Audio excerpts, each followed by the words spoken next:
activities that Chris and his wife Terry participate in is supporting the 5th Marine Regiment of Camp Pendleton. Today, he's going to share with us in his speech some of these activities and how he gets inspired every time he's in the presence of a Marine. Today, Chris hopes to inspire all of us in our prayers during Thanksgiving time with his message. Please join me in welcoming Chris Hahn.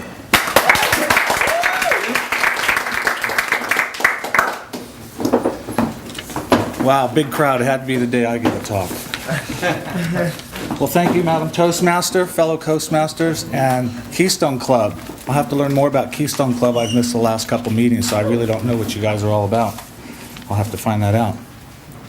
Today my talk is about rituals, and what a lot of individuals have already said in their table topics is going to hit home, I hope, with what I have to tell you today.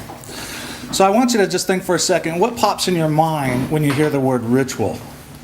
Just think about the first thing that comes to your mind and then just hold that thought, because today I'm going to share with you a story about how the meaning of that word has changed for me.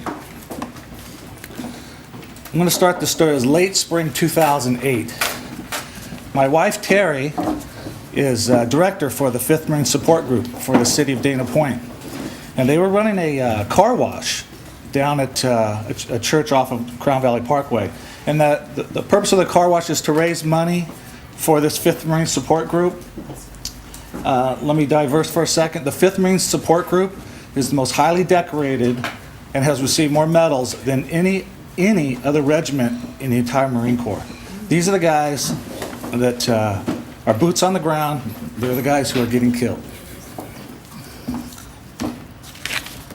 I can see that I get emotional about a lot of this, so bear with me. So let's just get back to the car wash. So this money goes towards goodie boxes. Some of you know about goodie boxes that we gather up anything from baby wipes, Q-tips, whatever, razor blades, and send them off to Afghanistan and Iraq for the soldiers. Another thing is to assist grieving families of those killed in action. And also for families that are in financial problems because of the deployed military personnel. So for the past 3-4 years, my wife and I have taken in Marines at Thanksgiving time, and probably many people in here have done this as well. And you give them a place to go. Sometimes they don't have a home, they don't have a family, and you invite them into your home. You have a lot of fun meeting these guys. They tell you some funny stories. You learn about where they're from and what their aspirations are. You really have a good time meeting these guys. But as I was listening to Oliver North the other day, he reminded us that the average soldier is only 20.5 years old of our foot soldiers. Very young guys. And so I wasn't sure what I'd have in common with these guys to be hanging out with them at a car wash all day. But what actually happened was I went there. I decided to go. Thought I'd have some fun. I went there. It was a great, wonderful, beautiful day, much like yesterday, not today. And I had a lot of gratitude yesterday, Leonard. And so what actually happened was I ended up meeting this young man named Trevor Urista. He was a first lieutenant, and he worked in counterterrorism intelligence. And I hung out with him all day as he was directing his men about the car wash, clean this, do this, and it was just a good day. And he spent some time with me, and he told me about what he's done in the past and what his aspirations were. Well, his contract with the military was about to end in a few months. You sign contracts with the military. And so I asked him what he was going to do, and he told me that he wanted to work intelligence for the CIA. The CIA had been in touch with him, and he was waiting to take the next step. But in the meantime, he would just remain a Marine, for the time being. But then, this is an important part. Trevor ended up being the point of contact for my wife. When the support group out of Dana Point has to do something or needs to do something for the military, they need a contact person. Trevor was that person. So over the next few months, we all became very good friends. Had dinner a handful of times, met at meetings, and did a number of things. Then an opportunity came for Trevor. Trevor was offered the chance to go to Afghanistan.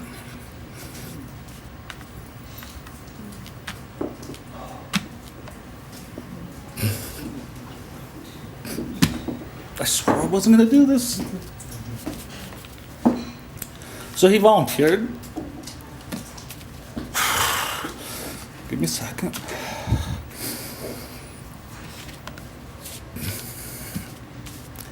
He was considered a boots on the ground soldier.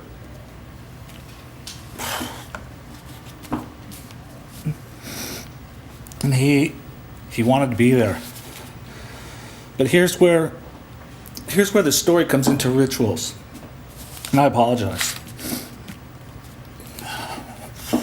It's now late October. Trevor had less than a month before he was going to return home.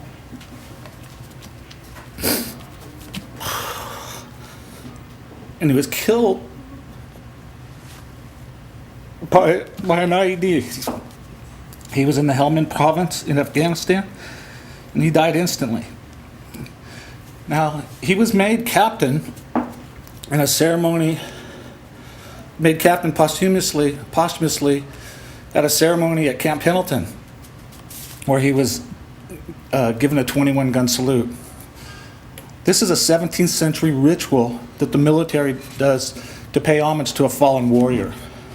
This was a ritual I'd never seen before. So seeing this 21-gun salute and this ceremony was an experience I'll never forget. So moving on to easier things to talk about. Just last week, my wife and I attended the 235th Marine Corps Ball. And November 10th, 1775, a Corps of Marines was formed by a resolution of the Continental Congress. I don't know if you guys know what this is. And ever since that time, they have held a birthday celebration via a ball to commemorate those who have served as Marines. Since that time, thousands of men and women have borne the name Marine, and it's only fitting to celebrate and commemorate what they have done through their long and illustrious past. It also helps them form a brotherhood, they bond, and they form a unique unit. So we were there. But before going, I have to tell you that I had gone last year, and I asked my wife, I go, why do I have to go again this year? I went last year. She gave me two good reasons. The first one was that she's the chairman of the ball. The second one was that she brought to my mind that it was a ritual, and if we like to be part of the military and we were invited to go to this, then we should go. I understood clearly, and happy wife, happy life, you know the story. So I went, and I had even a better time this last week than the week before. So, but before I go on with this story, I'm going to have to leave a little bit out, but I want to just move you on to the rituals. And I appreciate actually what the topic is today and what the grammarian has chosen as a word, because I think it's very fitting.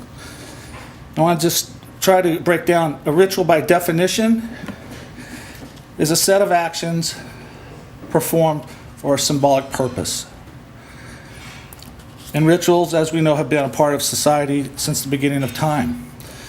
They help individuals identify, develop a spiritual and emotional bond, and it strengthens that bond.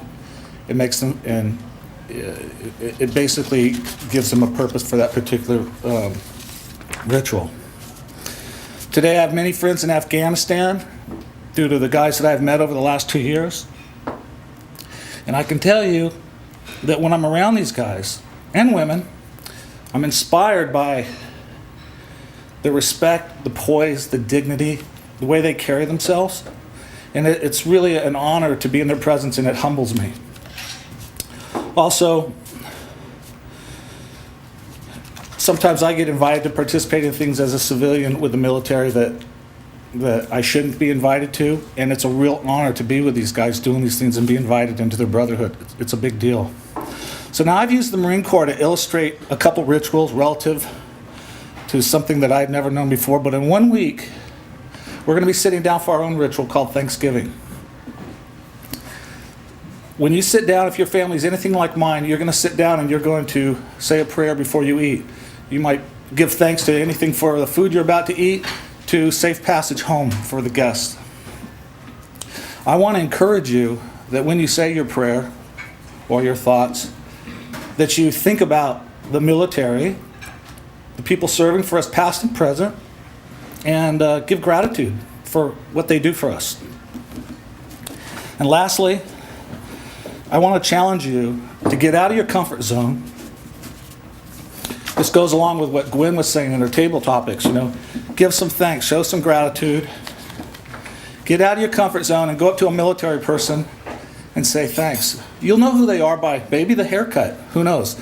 But insignia on a hat or a t-shirt, you see them in the grocery stores, you see them everywhere. So past or present, a veteran with a hat, go up to them and just say, hey, thanks for your service. Shake their hand. Believe me, you'll put a smile on their face, they'll appreciate it, and you'll feel good about yourself for having done it later. I think you should make it a ritual. You need to thank every opportunity that you have for the military who has served on our behalf. I think it's a new ritual worth developing. Thank you.